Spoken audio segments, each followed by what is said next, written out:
تیار کرنا، متحرک کرنا اور اس بنیاد پر اگلے الیکشن میں لے جانے کی ایک کوشش ہے۔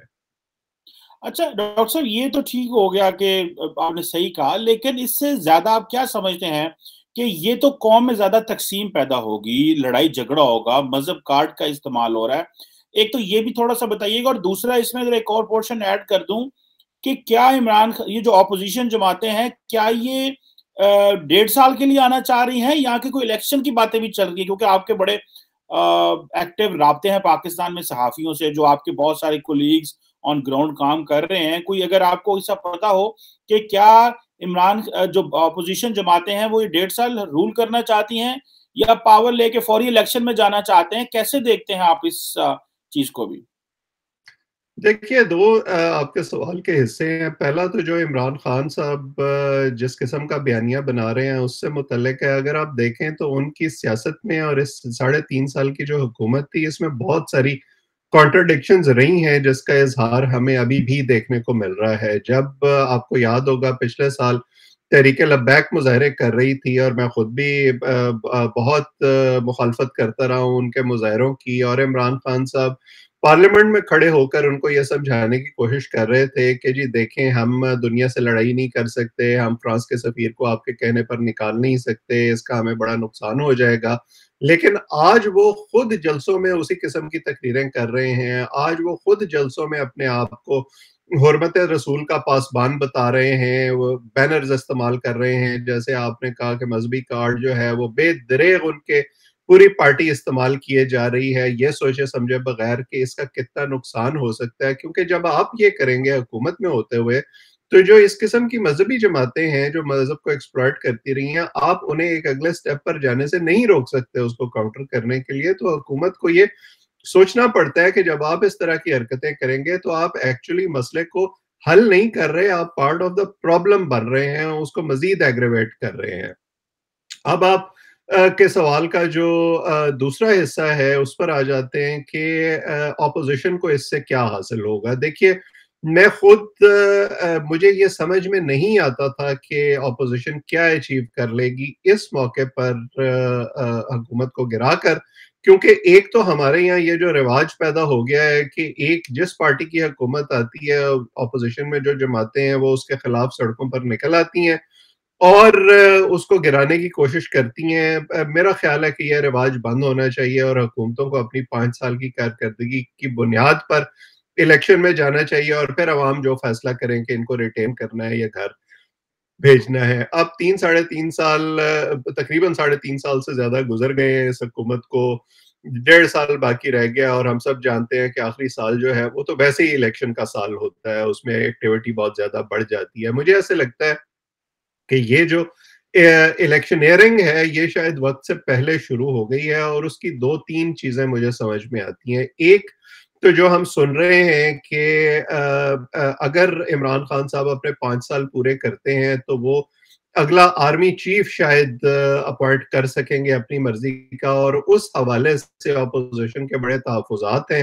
وہ نہیں چاہتے کہ عمران خان صاحب اس قسم کا کوئی فیصلہ کریں جس سے ان کو نقصان ہو، اور وہ اپوائنٹمنٹ جو ہے، کیونکہ اگر وہ اپنی مرضی کے مطابق اس قسم کی اپوائنٹمنٹ کر سکتے ہیں تو وہ صاحب جو اس سے پہلے جن پوزیشنوں پر رہے ہیں اور اپوزیشن کو لگتا ہے کہ وہ ان کو ٹارگٹ کرتے رہے ہیں، تو وہ نہیں چاہیں گے کہ وہ جو ہے باقاعدہ کمان سنبھالیں۔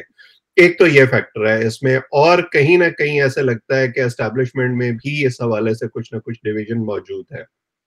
دوسرا جو فیکٹر ہے وہ الیکٹرانک ووٹنگ کا ہے کہ عمران خان صاحب اگر جس طرح کا ان کا فوکس رہا ہے الیکٹرانک ووٹنگ پر اور اوورسیز ووٹنگ پر، کیونکہ آپ حلقوں کی سیاست جو ہے اس میں تو لڑائی بھڑائی کر سکتے ہیں، اس میں تو آپ چیلنج کر سکتے ہیں، مشین کو کون چیلنج کرے گا، آپ اس کو جس طرح سے مرضی مینوپولیٹ کر لیں۔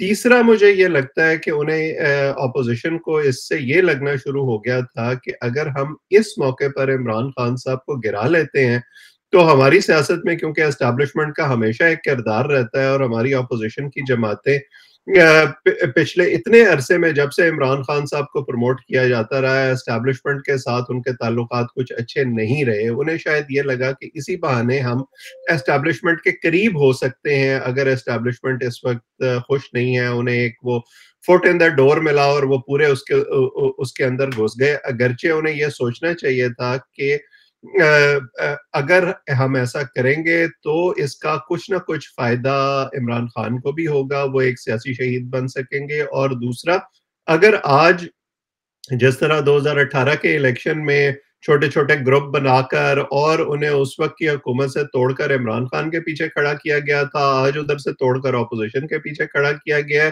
تو چند سال کے بعد ادھر سے دوبارہ ان کو کہیں اور کھڑا کر دیا جائے گا. تو یہ کھیل تو کبھی ختم نہیں ہوگا. لیکن بہرحال ہمارے یہاں اقتدار کی سیاست ہوتی ہے, تمام جماعتیں اس سے آگے سوچتی نہیں ہیں. جو شارٹ ٹرم گین ہوتا ہے کہ جی ہمیں بس اقتدار چاہیے کسی بھی حالت میں, اور اس کے بعد جو ہوگا دیکھا جائے گا. اس وقت اگر یہ تحریک عدم اعتماد کامیاب ہو جاتی ہے تو اس کے بعد کے سینیریو پر پوری طرح سے اتفاق نہیں ہے اپوزیشن میں, اور شاید یہی وجہ ہے کہ جو حکومت کے اتحادی ہیں وہ کوئی واضح پوزیشن نہیں لے رہے, کیونکہ پیپلز پارٹی اپنی 1.5 سال کی حکومت چھوڑنے کو تیار نہیں ہے. جو ایم کیو ایم اور مسلم لیگ کاف ہیں وہ بھی یہی چاہتے ہیں کہ اسمبلیاں مدت پوری کریں, کیونکہ آخری سال میں جو سب سے بڑا فیکٹر ہوتا ہے وہ ڈیولپمنٹ فنڈز ہوتے ہیں جن کو آپ استعمال کر کے پھر اس بنیاد پر ووٹ لے سکتے ہیں. لیکن یہ مسلم لیگ نون کو سوٹ نہیں کرتا. وہ یہ چاہتے ہیں کہ فوری طور پر ہم الیکشن میں جائیں اور اس بنیاد پر اگلے 5 سال کا مینڈیٹ لیں, کیونکہ انہیں گراؤنڈ پر اپنی حمایت نظر آ رہی ہے. تو وہیں پر ایسے لگتا ہے کہ یہ جو گیو اینڈ ٹیک ہونا ہے, اگر کہیں کوئی تصفیہ ہونا ہے حکومت اور اپوزیشن کا, تو وہ اسی بنیاد پر ہوگا کہ وہ اپنا عدم اعتماد واپس لے لیں اور حکومت جو ہے وہ جلد انتخابات اناؤنس کر دے. آپ کی آواز میوٹڈ ہے. جی ڈاکٹر صاحب بالکل صحیح آپ نے فرمایا. ایک اہم بات پوچھنا چاہتا ہوں, وہ اسٹیبلشمنٹ کے حوالے سے ہے. پاکستان میں جتنی اسٹیبلشمنٹ کنٹروورشل ہو رہی ہے, جتنی زیادہ پاکستان کی سیاست میں اسٹیبلشمنٹ بات کر رہے ہیں, میڈیا اینکر, اینالسٹ, سیاستدان, ہر چیز, کیا یہ پاکستان کے لیے اچھی چیز ہے؟ ایک طرف تو D G I S P R کہتے ہیں کہ پاکستان ہم نیوٹرل ہیں, ہمارا سیاسی معاملوں میں کوئی کردار نہیں ہے, اور دوسری طرف اسٹیبلشمنٹ بھی ہو رہی ہے. تو یہ کیا چیز ہے اور اس کو کیوں کوئی کلیریفائی نہیں کرتا؟ یا آپ سمجھتے ہیں کہ یہ اتنا آسان سوال نہیں ہے جس طرح میں پوچھ رہا ہوں یہ؟ اور دوسرا یہ ہے کہ کیا یہ جب تک اسٹیبلشمنٹ کا کردار رہتا ہے سیاست میں, پتہ چلا تھا ماضی میں کہ کیانی صاحب نے کہا تھا کہ اب ہمارا کوئی کردار نہیں, ہم پیچھے ہٹ گئے ہیں, سو اینڈ سو, لیکن پھر ہم نے دیکھا کہ کیا ہوا. تو یہ جو چیزیں ہیں, اور اگر دیکھا جائے اگر عمران خان صاحب فارغ ہوتے ہیں تو جنرل باجوہ کے دور میں تو 2 پرائم منسٹر جو ہے وہ گئے. تو یہ جو ہے یہ اس کو آپ کیسے دیکھتے ہیں اسٹیبلشمنٹ کے کردار کو, اور اتنا زیادہ اسٹیبلشمنٹ کا ڈسکس ہونا کیا پاکستان کے لیے اچھا ہے؟ دیکھیں سوال کم از کم میرے لیے تو بڑا آسان ہے, لیکن اس کی جو عملی شکل ہے وہ کوئی اتنی آسان نہیں ہے. پاکستان کے حالات کو سامنے رکھتے ہوئے ہماری اسٹیبلشمنٹ جو ہے اس کو یہ سمجھ نہیں آتی. اب جو ہم آج کل بھی سچویشن دیکھ رہے ہیں یہ عمران خان ورسز ملٹری شاید نہیں ہے جتنی یہ عمران خان ورسز جنرل باجوہ ہے. فوج کے اندر ابھی بھی عمران خان صاحب کے بہت سے چاہنے والے موجود, ان کی ایک کانسٹیٹوئنسی موجود ہے. سو فرض کریں آج فوج یہ کہتی ہے کہ ہم نیوٹرل ہو گئے ہیں, اور اس سے پہلے جب وہ کہتے رہے ہیں کہ ہم نیوٹرل نہیں ہیں, ہم 1 پیج پر ہیں, ہم حکومت کا ساتھ دے رہے ہیں. سو آپ اپنی کنوینئنس کے مطابق نہ اپنے بیانات بدل سکتے ہیں, نہ آپ جو ہے اپنی اسٹریٹجی بدل سکتے ہیں. اگر آپ کو یاد ہو کچھ سال پہلے جب جنرل آصف غفور آئی ایس پی آر کے ترجمان تھے تو انہوں نے ایک بیان دیا تھا کہ خاموشی کی بھی ایک زبان ہوتی ہے. تو اسی طرح نیوٹرلٹی بھی جو ہے پاکستان کے کانٹیکسٹ میں اس کی بھی ایک سیاسی اہمیت ہوتی ہے. اور ہم دیکھ رہے ہیں کہ جب اسٹیبلشمنٹ نیوٹرل نہیں تھی تو کس طرح سے لائن لگا کر لوگ پی ٹی آئی کی طرف جا رہے تھے, اور اب جب کہ وہ نیوٹرل نہیں رہے, انہوں نے یہ واضح انڈیکیشن دے دی ہے کہ لوگ اپنا فیصلہ کرنے میں آزاد ہیں, تو کس طرح سے پی ٹی آئی کے اندر توڑ پھوڑ ہو رہی ہے اور لوگ جو ہیں ادھر ادھر گھوم رہے ہیں. لیکن اسٹیبلشمنٹ کا یہ کردار اتنی دفعہ اتنے طریقے سے ہو چکا ہے کہ ابھی تک وہ اپنی واضح پوزیشن اس لیے لینے میں کامیاب نہیں ہو رہے کیونکہ انہیں یہ یقین نہیں ہے کہ ایسا نہ ہو کہ ہم کوئی اناؤنسمنٹ کر دیں اور آخری موقع پر کوئی فون آ جائے تو پھر ہم کیا کریں گے، اس پر بیک ٹریک کیسے کریں گے. اس لیے تمام جو سٹیک ہولڈر ہیں وہ آخری وقت تک انتظار کر رہے ہیں، اگرچہ وہ اپنے ذہن میں فیصلہ کر چکے ہیں، کمٹمنٹس لے چکے ہیں. ہماری اسٹیبلشمنٹ کو بھی یہ سمجھنا ہوگا کہ وہ شخصی پسند اور ناپسند کی بنیاد پر اپنے فیصلے نہیں کر سکتے. انہیں نہ وہ اس معاملے میں ٹیکٹیکل ہو سکتے ہیں، انہیں ایک اسٹریٹجک ڈیسیجن لینا ہوگا، ایک پرنسپلڈ پوزیشن لینی ہوگی کہ وزیر اعظم ان کی پسند کا ہو یا نہ ہو، وہ سیاست میں مداخلت نہیں کر سکتے. اور اس بنیاد پر، جیسے میں ابھی تھوڑی دیر پہلے کہہ رہا تھا، کہ آج فرض کریں وہ نیوٹرل رہ کر عمران خان صاحب کو نکالنے میں کامیاب ہو جاتے ہیں اور کل کو کوئی اور آ جاتا ہے، تو یہ جو ساری موو چل رہی ہے، میں تو یہ یقین کرنے کو تیار نہیں ہوں کہ عمران خان صاحب کی بجائے اب وہ اپوزیشن کی محبت میں گرفتار ہو گئے ہیں.